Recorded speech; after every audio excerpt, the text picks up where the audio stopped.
Senator from Texas. Mr. President, today I'd like to thank Senator Kaine for joining with me in introducing what should hopefully be a simple but crucially important matter for the Senate: to issue an unequivocal, direct, and clear condemnation of all forms of anti-Semitism.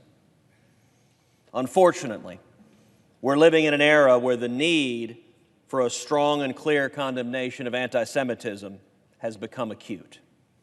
We are in the midst of a wave of anti-Semitism seen both here in the United States and all over the world. In just the last few years, we have seen repeated anti-Semitic comments made publicly, including insinuations questioning the loyalty and the patriotism of American Jews. We've seen physical violence against Jews, including shootings in Jewish places of worship, such as the Tree of Life Synagogue in Pittsburgh and the Chabad in Poway.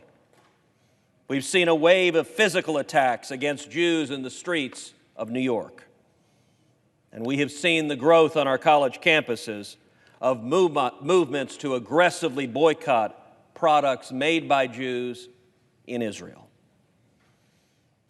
And as we've learned this week, things have gotten so bad that the New York Times has announced it will simply stop running political cartoons in their international edition after being criticized and forced to apologize for recently running a blatantly anti-Semitic cartoon. This resolution was also prompted, unfortunately, by the inability of the House of Representatives to come together and vote on a resolution straightforwardly and directly condemning anti-Semitism. Too many in political life have given in to the extremes, including the embrace of boycotts and at times outright hatred for Israel, the world's only Jewish state.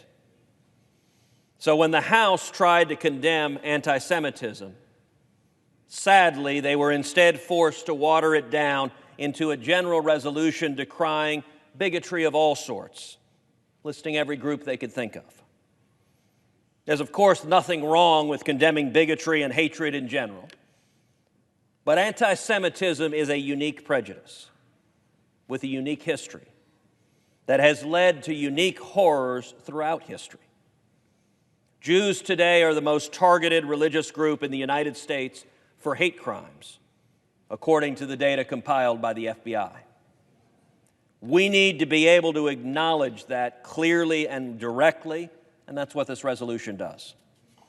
This resolution outlines how ancient forms of anti-Semitism continue to live on today. It emphasizes that anti-Semitism is a unique form of prejudice stretching back millennia, and it condemns the modern form of those ancient prejudices.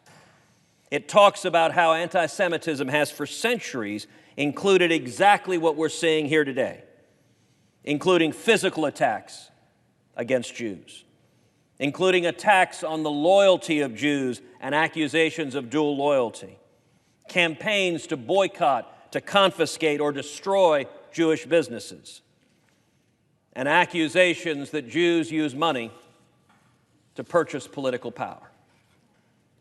These are all false and vicious slurs. This resolution also speaks to the unique prejudice Jews here in America experience, which we must acknowledge.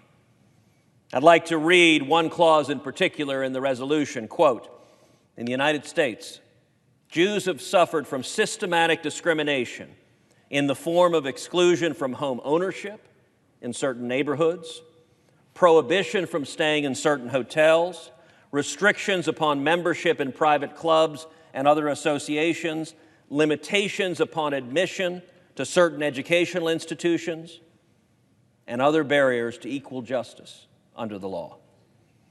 This is a shameful legacy, and it makes it all the more incumbent that we as a Senate speak in one voice and stand resolved that the United States condemns and commits to combating all forms of anti-Semitism. Mr. President, this bipartisan resolution has 56 co-sponsors, including 14 Democratic senators. I am particularly grateful to Senator Kaine and his leadership, which has been pivotal in bringing us together to speak united with one clear voice. And I'm hopeful that just moments from now, the Senate will come together, will pass a clear denunciation of anti-Semitism 100-0, so that we are clearly understood and clearly heard. With that, I yield to my friend, Senator Kaine.